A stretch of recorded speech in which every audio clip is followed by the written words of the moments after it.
uruzerero ntaziyonja aho niho yankuye nta wundi wari kubikora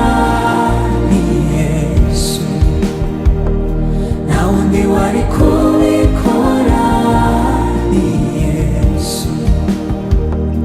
yagezemo ndahinduka ibihamya by'uko ashoboye uwari kubishobora nta wundi ni Yesu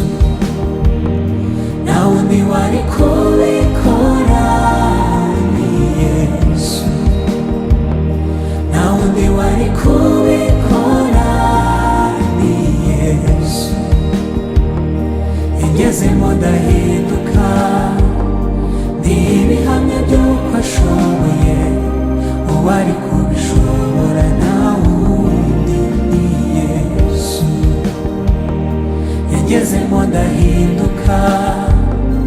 ibihamya by'uko ashoboye uwari kubishobora nta wundi ni Yesu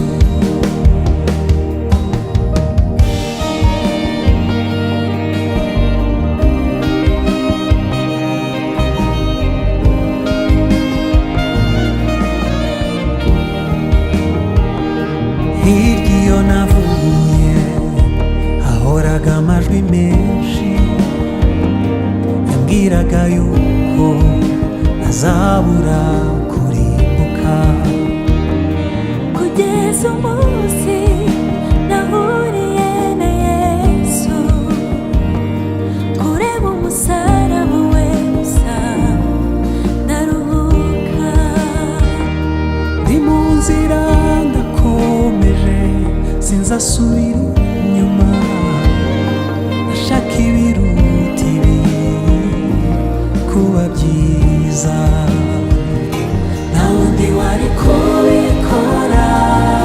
ni Yesu nta wundi wari kubikora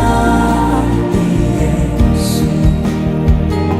yagezemo ndahinduka ibihamya